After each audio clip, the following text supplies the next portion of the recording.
Hey everyone, it's NHL Hockey News Reports. We're back in the video, and today we're talking about some players still, on the block or about to be traded. Obviously the trade deadline is Friday, but ever since Monday, even Sunday, maybe even Saturday, it's felt like the trade deadline every single of those days. Even today, I thought Monday would be the most busiest, and Tuesday comes along, Wednesday comes along. Wednesday's today, and another really busy day for trades, and it feels like another trade deadline. Lots of trades happening. A lot of guys who used to be with the team for a long time with one team have been traded. Like Ekholm, we'll be talking about today. Or yesterday we talked about Ekholm. My bad. Jonathan Quick will be talking about today. And the other one, Patrick Kane. Long-time players for their team, and they've been traded to another team. Some are happy, some are not. One of them isn't, but the other ones are. So, but let's get into some players that could still be traded. You might say, there's so many players traded. Is there anyone left to be traded? That's a good question to ask. But there is. There is some guys out here. Not too many, as a lot of the good guys, like Timo Meier, the top guy, like him, Bo Horvat, one of the first to be traded, one of those big names taken off the board at first. But teams making trades here and there, and there is, yes, still teams ready to trade some more guys. Like Jacob Kitchen, he's been traded. We'll get into that too. But let's start off with the Ducks. They have some guys here, 3 guys. 2 guys they have scratched for trade reasons today.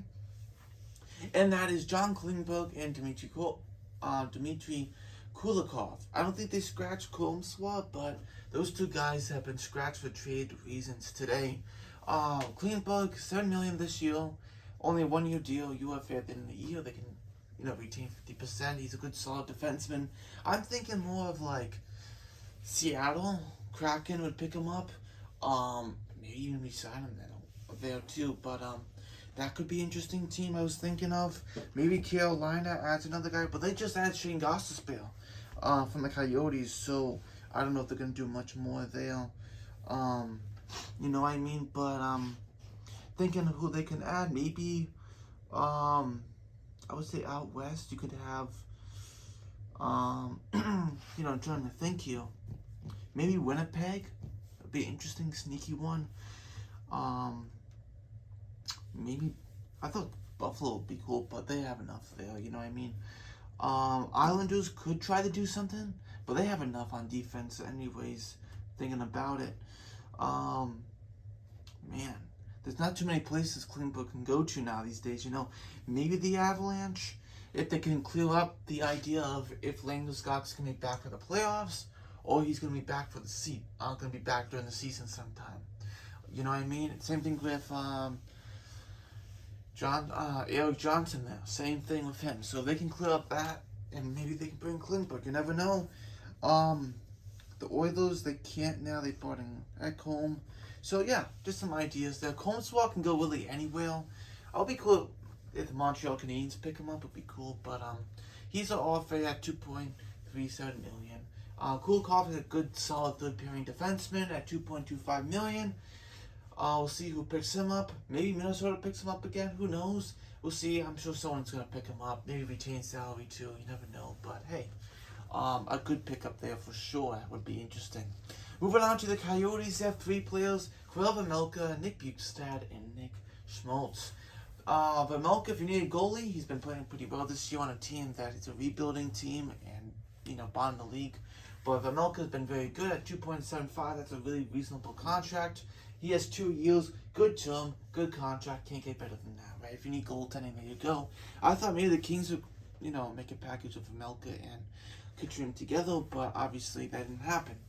But Vejmelka could go anywhere. That needs goaltending, I thought maybe the Oilers, but hey, they have the 2 guys now you think about, you know what I mean? They do. And they can't really do much about that, right? But just an idea, Vejmelka, I would say the Senators, but they have some guys coming up too. Man. Anywhere. I still think the Kings, maybe that's more of an off-season thing, you know what I mean? Maybe the Golden Knights. I know they're looking at Jonathan Quick right now. Maybe the Colorado Avalanche would be an interesting one. Maybe, man. Yeah, those are the teams I can think of, you know? A couple teams there. But Bukastad, 900K. I know teams are looking at him. He's had a pretty solid deal. They can get something good for him. Schmaltz has 3 years left as a center at 5.8. I wonder if someone will pick him up. It'll be interesting they do. He's on the trade board, so it's, hey, you never know. If you need a center and you need a little return and maybe retain a little salary, hey, there you go. Schmaltz could be your guy there. Second, third line guy. And then look at Columbus. They picked up Jonathan Quick today after trading Kavakov and Korpisalo to the Kings. Quick's not happy at all. You know, that is one of the best Kings of all time in the franchise history, and they just trade him like that. He doesn't have a no trade clause. Be like, well, he doesn't have that. But still, you know, he's a loyal member of the Kings for such a long time, winning the Cup in 2012 and 2014. So, you know what I mean? Like, hey, you at least should tell him, even though he doesn't have a no trade clause. But still, you know what I mean? But Quick could be traded. I heard people say maybe the Florida Panthers, but I heard the Golden Knights also could be in on Jonathan Quick too.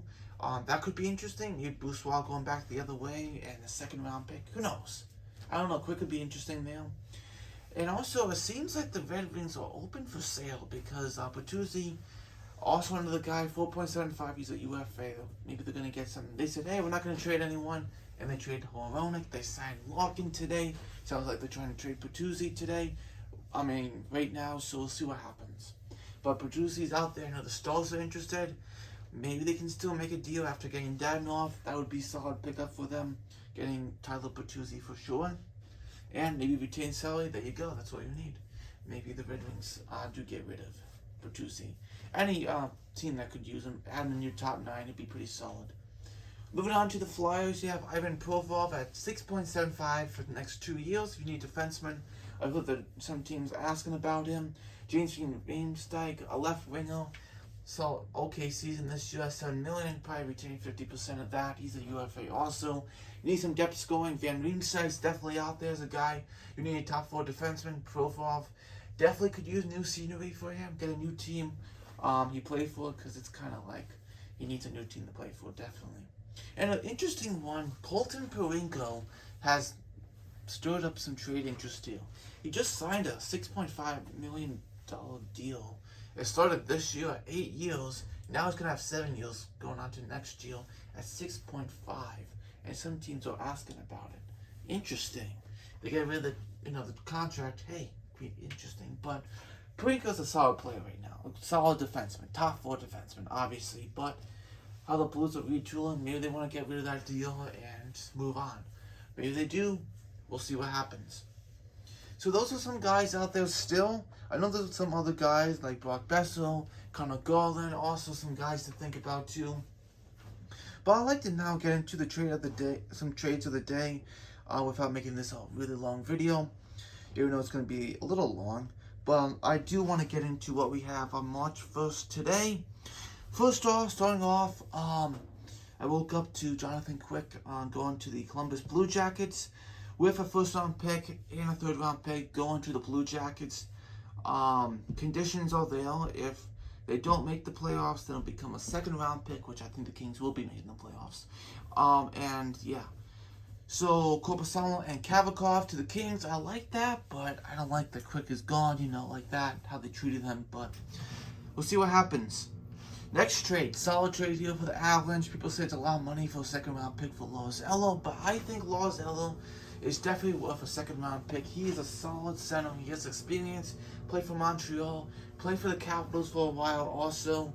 A little stint with the Blues, being drafted by them after St. Louis, Montreal, Capitals, and now the Avalanche. I like that move. He's more of a third-line center. Definitely not second, but definitely third-line center. Solid third-line center. Definitely some center depth for sure for the playoffs. Very interesting trade here between the Red Wings and the Canucks. Red Wings acquire a 2023 first-round pick conditional from the Islanders and a 2023 second-round pick of Vancouver's. And Vancouver acquires Philip Hronek, his $4.4 million deal, and a 2023 4th round pick. I don't understand what Vancouver's doing here.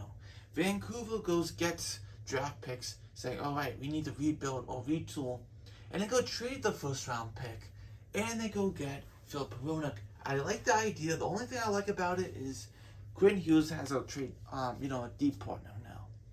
Hronek and Hughes. But the thing is, now you only have 1 1st round pick. If you get 2, it's one of the best drafts.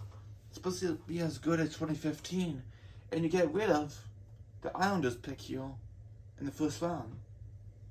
That's a problem. It could be a problem. So just saying, might be not something they'd like. Maybe Bessel's going, maybe Garland's going, maybe Miller's going.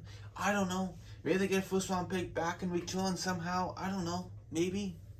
Then maybe this trade looks good. But I just don't understand the idea. Why would you trade your 1st round pick? You already have 1. You had 2, and now you're down to 1. I would get the 2. Just saying. But I do like the idea they have Hronek and Hughes together. I do like the idea. He has that deep partner, which he has never had. Quinn Hughes. So there you go. Moving on to the Coyotes and Hurricanes. Coyotes trade Shane Gostisbehere to the Coyotes. Yeah, back to the same team. No, Shane Gostisbehere to the Carolina Hurricanes for a 3rd round pick of 2026. The full deal, no retained salary, $4.5 million for the rest of the year. He's a UFA at the end of the year. He has really gotten his career back on track after being with the Coyotes. And yeah, got him a 3rd round pick. Congratulations to the Coyotes. So, like Shane Gostisbehere, as he changed around his career with the Coyotes, I was a fan of that. Good for him. Good for the Coyotes getting a pick back. Moving on now to the Coyotes and the Senators. Another trade deal. One we've been waiting for like 3 weeks here. Jacob Kitchen is part of the Ottawa Senators. And Ottawa gives up a 1st round pick of 2023 conditional, a 2024 2nd round pick, and a 2026 2nd round pick of Ottawa's. I thought they could have got this maybe a year ago. Like, that's all they got. Like, it made it sound like they were going to get a really high talented prospect, a 1st round pick, maybe a 2nd or something like that. A 1st, a 2nd, and a 2nd. They're not giving up any of the prospects, Ottawa, at all. A 1st, a 2nd, and a 2nd. Only the draft picks. Like, how come the Kings couldn't do that? Just saying. Or any other team. How come the Oilers couldn't do that? Like, I don't know. I just don't understand that. I don't. Moving on now to the Kings and the Buffalo Sabres. Now, talk about NCAA players. If they play 4 years, and by the end of the 4 years, if they don't sign a contract, or they don't want to, they can become a free agent, sign with any team they want, because of the NCAA rules.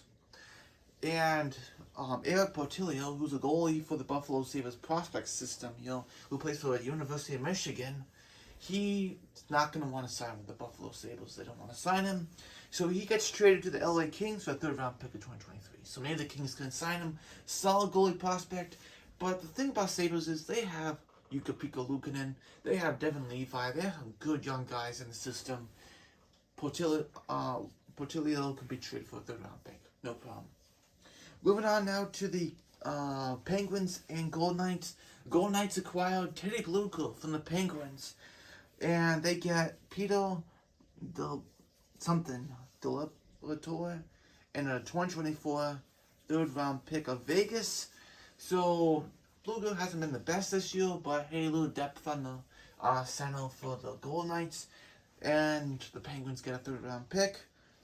Sharks and Lightning next trade. Domestikov is going to the Sharks.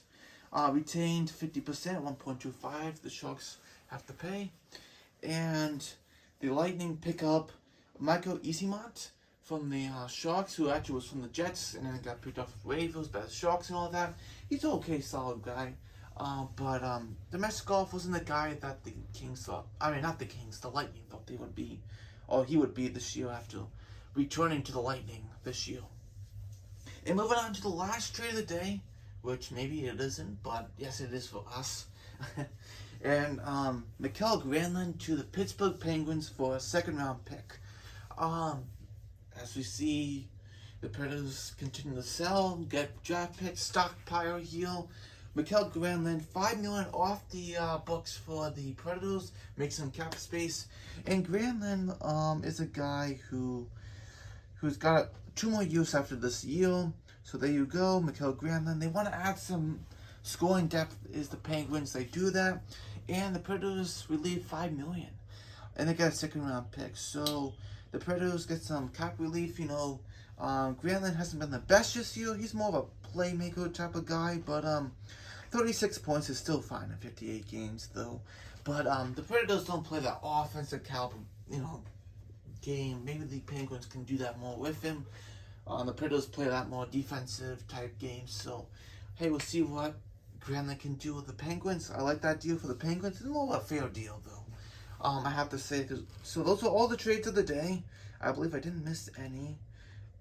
So yeah, those are the trades. Very exciting. And more trades tomorrow. Thursday, Friday is the deadline. So thanks for watching, and I'll see you next video. Bye.